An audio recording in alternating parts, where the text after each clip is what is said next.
ভাগবতের অক্ষর কয়টি? ভা, গ, ব, ত। ভাগবত চারটি। আচার্যরা বলেছেন এই চার অক্ষরের ভাগবত শব্দের মধ্যে, ভাগবত নামের মধ্যে কি মহিমা আছে শুনুন। ভয়াকারে ভাতে কি বলা হলো? ভাগীরথী, গঙ্গা। গঙ্গার কি কাজ? দ্বিতীয় অক্ষর কি? দ্বিতীয় অক্ষর কি মা? গ। গতে আচার্যরা বলেছেন গগন। গগন মানে? গগন মানে গগন সাদিশ আকাশ। বতে বলেছেন বর্ধন। বতে হলো বর্ধন মানে বৃদ্ধি পাওয়া। আর ততে, ততে তারণ। এই মৃত্যুময় সংসার, এই সাগর হতে পার হওয়ার জন্য একমাত্র ভাগবতকে আশ্রয় করুন। ভাগবত আপনাকে তরিয়ে দেবে, তারণ করে ওপারে নিয়ে যাবে। কারণ এই বেদাদি নিখিল শাস্ত্রের সারাৎসার হলো ভাগবত। সর্ব বেদান্ত সার ভাগবত। বেদ, উপনিষদ, শ্রুতি স্মৃতি পুরাণাদির সারাৎসার হলো অমল পুরাণ শ্রীমদ ভাগবত। এই ভাগবত শ্রবণ করতে হবে। আচ্ছা, ভাগবতের অক্ষর কয়টি? ভাগবতের অক্ষর কয়টি? ভা, গ, ব, ত। ভাগবত চারটি। ভয়াকার, গ, ব এবং ত। আচার্যরা বলেছেন এই চার অক্ষরের ভাগবত শব্দের মধ্যে, ভাগবত নামের মধ্যে কি মহিমা আছে শুনুন। ভাতে ভাগীরথী। ভাগীরথী মানে গঙ্গা। ভয়াকারে ভাতে কি বলা হলো? ভাগীরথী, গঙ্গা। গঙ্গার কি কাজ? গঙ্গার মহিমা কি? গঙ্গার তত্ত্ব কি? গঙ্গা এসেছিল শ্রীহরির চরণশ্চ্যুতা হয়ে।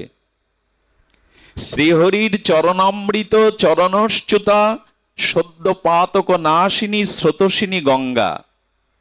আচ্ছা, গঙ্গা স্পর্শনে, গঙ্গা দর্শনে, গঙ্গার স্তুতি বন্দনে চিত্ত নির্মল হয়, জীব পাপ মুক্ত হয়। কিন্তু এখানে বসে গঙ্গা পাবেন আপনি? বাংলাদেশে গঙ্গা পাবেন? ইংল্যান্ডে গিয়ে গঙ্গা পাবেন?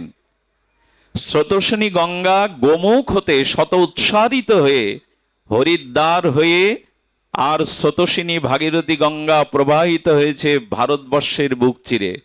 গঙ্গা ইংল্যান্ডে নাই, বাংলাদেশে নাই, আছে আমাদের পদ্মা। কিন্তু এই গঙ্গায় আমি চাইলে এখন দর্শন বা স্পর্শন স্নান করতে পারবো না। কিন্তু ভয়াকাতে ভাগীরথী গঙ্গা হলো ভাগবত। গঙ্গা হরির চরণশ্চ্যুতা হলেও, পাতক সদ্য নাশনী হলেও, যারা ভাগবত শ্রবণে স্নান করতে আসেন তাদের গঙ্গা স্নানের থেকে কোটি কোটি গুণ ফল লাভ হয়। কেন লাভ হয়? হরিবল, শুধু হরিবল না, শুনুন। আমি গঙ্গার কাছে এখন যেতে পারছি না এখান থেকে, আর গঙ্গাও আমার বাড়ির নিকটে এখন এখানে আসবে না। কিন্তু ভাগবত গঙ্গা উপর দিয়ে, নিচে দিয়ে, সারা দেশে, সারা নগরে এই ভাগবত স্রোতস্বিনী ভক্তি প্রবাহ গঙ্গা সবখানে যেতে পারে। এই জন্য গঙ্গার থেকে ভাগবত গঙ্গার মহিমা অধিক উচ্চস্তর। গঙ্গা যেখানে এসেছে, প্রতিটি নগরে, প্রান্তে, গৃহে, পৃথিবীর সবখানে। আচ্ছা, গঙ্গা চাইলে তো আর আকাশ মার্গ দিয়ে যেতে পারবে না, কিন্তু এই হরিকথা উপরে যেসব জীব প্রাণী বৃক্ষলতা আছে তাদের কাছে এই ভাগবত গঙ্গার পুত পবিত্রতা চলে যাচ্ছে। এই জন্য আচ্ছা, গঙ্গা স্নান করলে পাপ দূর হয়, কিন্তু পাপ করার প্রবৃত্তি দূর হয় তো? গঙ্গায় স্নান করলাম, পাপ দূর হলো, শাস্ত্রে আছে গঙ্গার এই মহামহিমা, কিন্তু আর পাপ করার ইচ্ছা থাকবে না, এমনটা হয় কি? গঙ্গা স্নান করে এসেই তো আবার পাপে লিপ্ত হই। কিন্তু ভাগবত গঙ্গা অর্থাৎ গঙ্গার যেমন নির্মল স্রোত আসে, এই ভগবানের নামরূপ লীলা কথার ভাগবতী গঙ্গায় যদি একবার কেউ ডুব দিতে পারে, তার পাপ করার প্রবৃত্তি পর্যন্ত নষ্ট হয়ে যায়, পাপ করার প্রবৃত্তিও তার হৃদয়ে থাকে না। এখানে নারী পুরুষ একসাথে বসেছেন, এখন কারো পাপের চিন্তা বিকারের চিন্তা মনে আসার সম্ভাবনা নাই। পাপ করার প্রবৃত্তিটাও ধ্বংস করে দেয় এই ভগবত গঙ্গা। আচ্ছা, গঙ্গায় জাহাজ ডুবি, লঞ্চ ডুবি, নৌকা ডুবিতে মানুষ মারা যাওয়ার কথা শুনেছেন কিনা, যায় কিনা? তো গঙ্গায় যদি নৌকা ডুবি, জাহাজ ডুবিতে মানুষ ডুবে গিয়ে মারা যায়, আর এই ভাগবত গঙ্গায় কেউ যদি একবার পড়ে ডুব দেয়, সে মারা যায় না, ভগবত চরণ পেয়ে উদ্ধার হয়ে যায়। এই হলো ভাগবতী গঙ্গার মহিমা। এই হরি কথা, ভাগবত কথার গঙ্গায় যদি কেউ ডুব দিতে পারেন, তার আর পতন নেই, মৃত্যু কেন, তিনি ভগবত অমৃত রাজ্যে চলে যেতে পারেন। এখানে গঙ্গাকে ছোট করা হচ্ছে না, কিন্তু গঙ্গার থেকে কোটিগুণ মহিমা এই পূত ও পবিত্র ভক্তিময় ভাগবত গঙ্গা। এই জন্য হরিকথা শ্রবণ, এই শ্রবণের দ্বারা শুধু গঙ্গা স্নান নয়, আর গঙ্গায় দেখুন, গঙ্গায় পাপ দূর হয় কতটি সত্য, দর্শনে স্পর্শনে বন্দনে দূর হয়। কিন্তু কখন দূর হয় জানেন? গঙ্গায় স্নান করার সাথে সাথে যদি প্রতিজ্ঞা করেন যে জীবনের যত অন্যায় পাপ কর্ম আজই আমি জলাঞ্জলি দিলাম, আর পুনরায় কোনো পাপ কর্মে প্রবৃত্তি হব না, এই শুভ দৃঢ় সংকল্প নিয়ে যদি গঙ্গা স্নান করতে পারেন, তখনই পাপ দূর হবে। কিন্তু গঙ্গা স্নান সংকল্প করে যদি পুনরায় পাপ করেন, তাহলে যে পাপটা রেখে এসেছিলেন ওই পাপ আবার জুড়ে যাবে আপনার জীবনের সাথে। এই জন্য কলিতে গঙ্গা স্নানের মহিমা আছে, কিন্তু আমরা আবার পাপ করে বসি। আচ্ছা, গঙ্গা স্নানটা কেমন? একবার লক্ষ লক্ষ নরনারী পুণ্যার্থীরা গঙ্গা স্নানে ভিড় করেছে। কৈলাস থেকে মাতা পার্বতী, জগৎমাতা পার্বতী ভগবান শিবকে বলছেন, প্রভু, তবে এই লক্ষ লক্ষ লোক গঙ্গায় অবগাহন করলে তো এদের সব পাপ দূর হবে, এরা উদ্ধার হয়ে যাবে।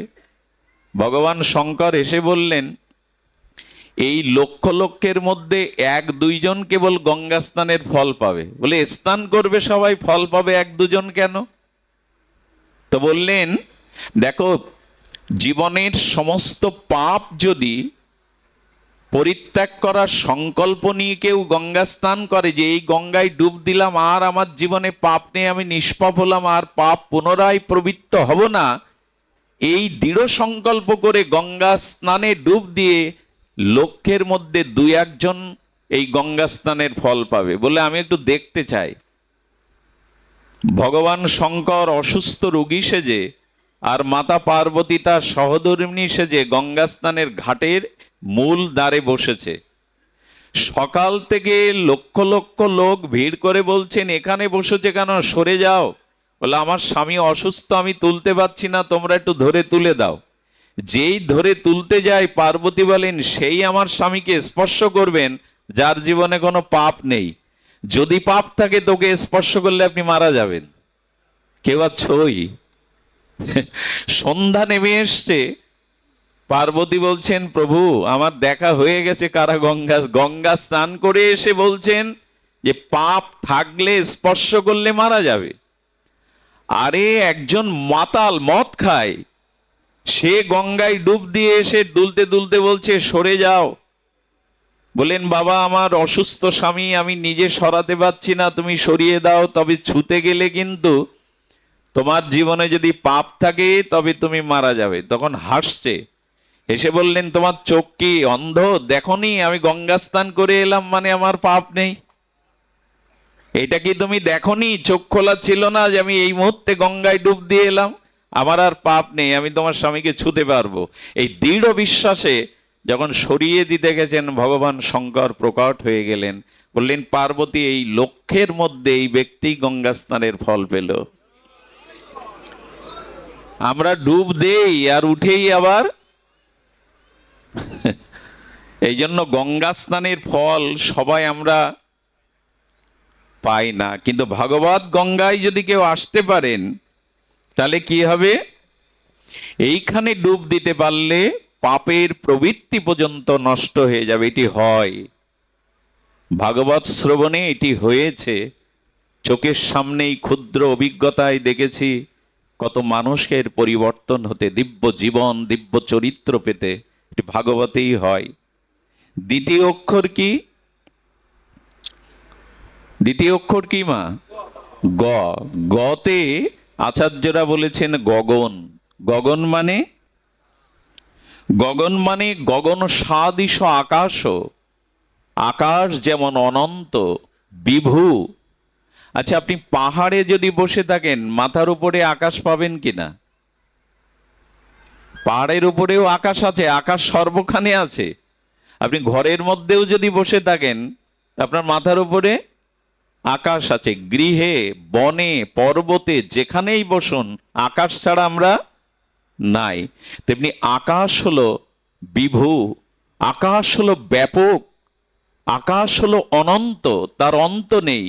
তেমনি ভাগবত হলেন কোটি কোটি গগন সদৃশ অনন্ত অনন্ত মহা অনন্ত, যার ছায়ায় এলে হৃদয় অনেক বড় হয়, বিস্তার হয়। আকাশের যেমন সীমা দেওয়া যায় না অনন্ত, তেমনি ভাগবতের মহিমা আজ পর্যন্ত ইতি করা যায়নি। অনন্ত ভাগবতের মহিমা গগন সদৃশ। আর আকাশে যেমন আমরা নির্মল চন্দ্রকিরণ, উদ্ভাসিত সূর্য, তারকা খচিত তারকা দেখি, নক্ষত্র দেখি, তেমন এই ভাগবত আকাশে প্রেমের চন্দ্র ওঠে, প্রেমের সূর্য ওঠে। আর শ্রদ্ধা ভক্তির তারকারাজিতে জীবনকে বড় করে দেয়। যারা ভাগবত একবার, ভাগবতের ছায়াতলে যারা একবার এসেছেন তারা অনন্তের মতো তাদের হৃদয় ব্যাপক হয়ে যায়। ক্ষুদ্রতা তাদের মধ্যে থাকে না। সুধীজন, এই জন্য গতে হলো গগন সাদৃশ অনন্ত। আর বতে, বতে বলেছেন বর্ধন। বতে হলো বর্ধন মানে বৃদ্ধি পাওয়া।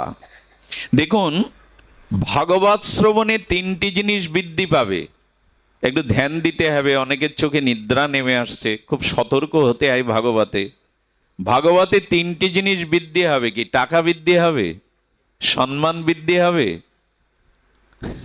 সংসারে খুব সুখ আসবে। এই সব ভেবে কেউ ভাগবতে আসবেন না, এর একটাও কিছু হয় না। আমাদের কিছু মানুষের ধারণা আছে নির্জলা একাদশী করলে, গীতা ভাগবত নিত্য পাঠ করলে, হরিনাম করলে দুঃখ, জরা, ব্যাধি, মৃত্যু এগুলো আমার কাছে।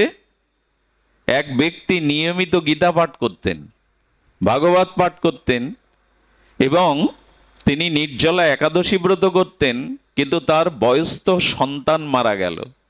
তার যুবক সন্তান মারা গেলে তিনি অভিমানে আর সেই গীতা ভাগবত নদীতে ভাসিয়ে দিলেন এবং ওই ধর্মকর্ম যা কিছু চর্চা ছিল ত্যাগ করলেন। শ্রী গুরুদেবের কাছে গিয়ে তিনি প্রণাম করে বললেন, বাবা, আমার পুত্র মারা গেল, আমি নিত্য গীতা পাঠ করি, তিলকমালা নেই। বাবা তখন হাসছেন।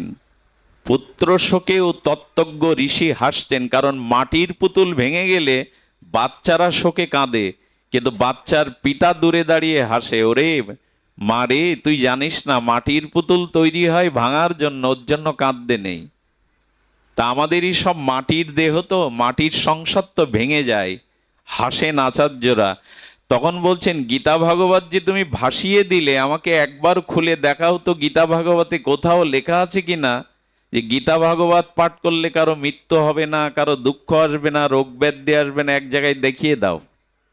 তুমি তো ভাসিয়ে দিলে, আমাকে দেখাও। কোথাও এগুলি লেখা নেই, বরঞ্চ লেখা আছে তুমি যত ভগবত পথে, ভক্তির পথে এগোবে তত প্রতিকূল দুঃখ, জরা, বিপদ তোমার বেশি আসবে। এই জন্য সোনাকে যেমন অ্যাসিডে খাঁটি করে, তেমনি তোমারও প্রতিকূল দুঃখ, জরা, ব্যাধি দিয়ে ভগবান তোমাকেও খাঁটি করতে চাইছেন।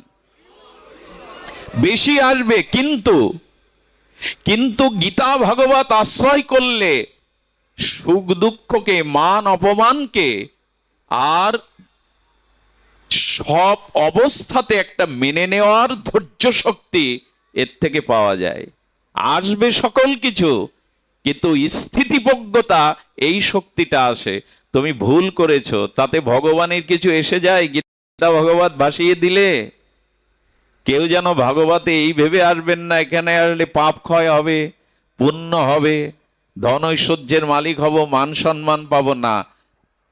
বতে বর্ধন হয়, বৃদ্ধি পায় তিনটি জিনিস, সেটি হলো জ্ঞান, বিবেক আর বৈরাগ্য। ভাগবতে বৃদ্ধি পায় জ্ঞান, যেটা আমি জানতাম না, যে তত্ত্ব আমার জীবনে অজ্ঞাত ছিল, ভাগবতের মহামহিমার দ্বারা আমি সেই তত্ত্বকে জানলাম। আর তত্ত্ব জানলে মীমাংসা আসে, এই জন্য ভাগবতে জ্ঞান বৃদ্ধি হয়। আপনি 10টা শাস্ত্র 10 মাস ধরে পড়ে যা অধিগত করতে পারবেন না, একটা ভাগবত পাঠে এসে তার অধিক পেয়ে যাবেন। কারণ এই কথাগুলিকে বিভিন্ন শাস্ত্র থেকে চয়ন করে মহাজন আচার্যগণ তাদের সাধনের অনুভূতি দিয়ে এই কথাগুলি প্রেরণ করেছেন, আমাদের জগৎকে জানিয়েছেন। তাই 10 বছর ধরে শাস্ত্র অধ্যয়ন করে যা না পাবেন, একজন তত্ত্বজ্ঞ ভাগবতের মুখে ভাগবত শ্রবণ করে আপনি ততোধিক জ্ঞান লাভ করতে পারবেন। পড়ার থেকে শ্রবণে কাজ হয় বেশি। এই জন্য আমি প্রথমেই বলেছিলাম শ্রবণাঙ্গ ভক্তিটা আমাদের বিশেষ প্রয়োজন। শ্রবণ, এটি ভক্তির আদ্য শ্রেষ্ঠ ভক্তি মন্দিরের প্রবেশের দুয়ার স্বরূপ। এই জন্য এখানে জ্ঞান বৃদ্ধি পাবে, আর বৃদ্ধি পাবে বিবেক। আমি বারবার যে কথাটি বারবার ভাগবতে পুনঃ পুনঃ স্পর্শ করে যাই, বিবেক বিশ্ববিদ্যালয়ে বিবেক কোনো বিদ্যার দ্বারা জাগবে না, বিবেক জাগবে ভাগবত বিদ্যার দ্বারা। সাধু সঙ্গে হরিকথা ভাগবত শ্রবণেই মানুষের বিবেক জাগবে। আজ বিবেক জাগছে মানুষের, মানুষ এত শিক্ষিত হচ্ছে। দেখুন, কিছু মনে করবেন না, যারা যত উচ্চ পদে আছে, যারা যত বেশি শিক্ষিত, তাদের দ্বারা দেশ জাতি ততোধিক ক্ষতিগ্রস্ত বেশি হয়। কোনো সাধারণ গ্রামের সরল কৃষক, কোনো মূর্খ সাধারণ গ্রামের কোনো সাধারণ মানুষের দ্বারা দেশ জাতি ততোধিক ক্ষতিগ্রস্ত হয় না, যতটা উচ্চ শিক্ষিত উচ্চ পদে থাকা। ব্যতিক্রম আছে, ব্যতিক্রম নাই তা নয়, ব্যতিক্রম 2-4 জন আছেন, কিন্তু গরিষ্ঠ সংখ্যক এদের দ্বারাই জগৎ ক্ষতিগ্রস্ত হয়। অ্যাটম বম মূর্খরা বানিয়েছে। এই যে অ্যাটম বোমগুলো কারা বানিয়েছে? মারণাস্ত্র।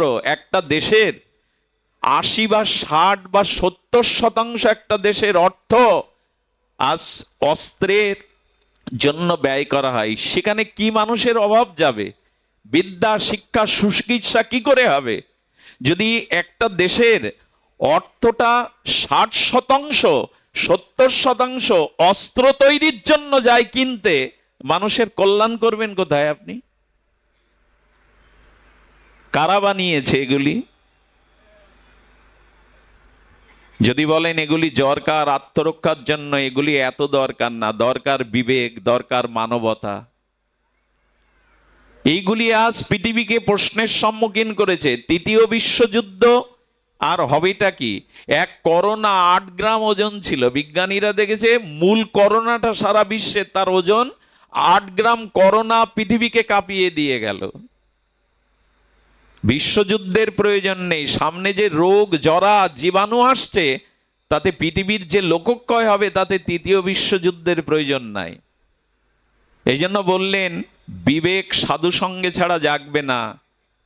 একজন ডাক্তার যদি সরকারি দেওয়া ওষুধ বেচে 5 লাখ টাকার বাথরুম তৈরি করে, অশ্রম তৈরি করে, কি বলবেন এদের?